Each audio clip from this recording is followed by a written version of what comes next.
Well, hey there, I'm Daniel, the Low Budget Outdoorsman. No hunting or fishing related activities on this short little video today, but I've done a couple of chainsaw things on the channel in the past, and I wanted to show you a project I made with one of those trees I cut down. I made this table for my wife, and so I wanted to just give you a very brief overview of what all went into this low budget project for if I do say so myself, a beautiful kitchen table. And this is the finished product. It all started about 3 years ago when I cut down a beech tree, um, and I slabbed it into a few different sections with a chainsaw. I used a couple of those for a previous project, and then um, I let them dry for 3 years. I also used a couple of pieces of white oak on the supports on this table. I cut off the ends where there was some serious cracking for the top, squared up the two pieces the best I could, and just moved them over, and it'll get going a little bit quicker here. When I do the rest of it will mostly be quicker. I cut the ends off, and then I put them back on the sawhorses and squared them up, measured them, and then marked 70 inches for the top. The top was 70 inches, and these bottom sections with the crack in there will be used for the vertical part of the trestle legs. So then I used the electric hand planer and roughed it down until it was fairly smooth. And then I finished smoothing it with a homemade router sled and a bottom planing bit on the router. I did that on both sides, on both pieces, and then I sanded it down at 60 grit, 80 grit, 100 grit, 180 grit, and 220 grit on the top. On the bottom, I just roughly sanded it.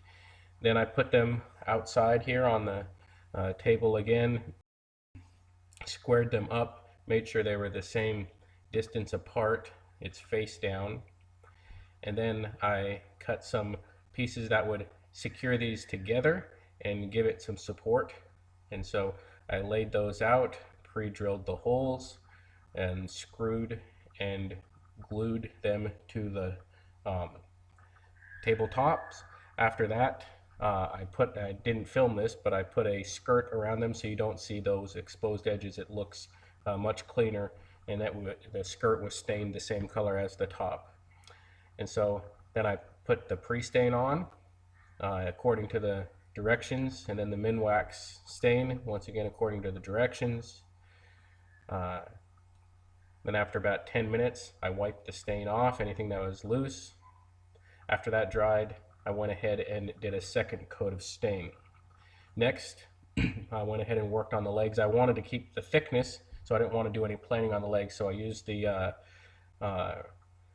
angle grinder to take out the chainsaw marks, and then sanded it once again all the way up to 220 grit. But I did leave some tool marks in there just to have a little bit of a rustic look to it.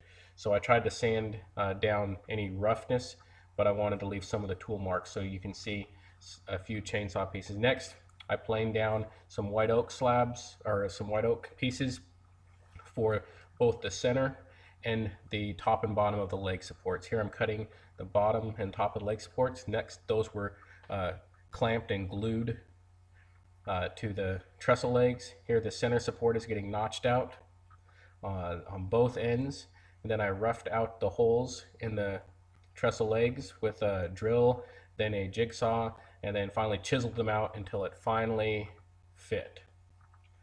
And when it had a nice snug fit, I did the same thing with the other piece, and then those all got stained the same as the top. Here I'm applying the first of 4 coats of seal coat of a countertop epoxy. Next it took 2 pours of the center epoxy to do the river in the middle, the black epoxy river. And then after that was done, this was obviously, it took about 72 hours between a lot of these epoxy pours before they were cured, so we could lightly sand them at 220 grit, so there was enough friction there where the next coat of epoxy would adhere to the one below it. And so this was tedious. On either side of that, there is a caulking that I put, and next I torched out all the bubbles. Then I cut away the caulking that kept it because the table wasn't exactly level. Then I, once again with the angle grinder, ground out the rough stuff, and then I sanded that down at 220. That's the finished product, and it turned out a lot better. You can see the skirt underneath the bottom there. It turned out a lot better than I even hoped. Hope you enjoyed this, and until next time, I'm Daniel, the Low Budget Outdoorsman. God bless.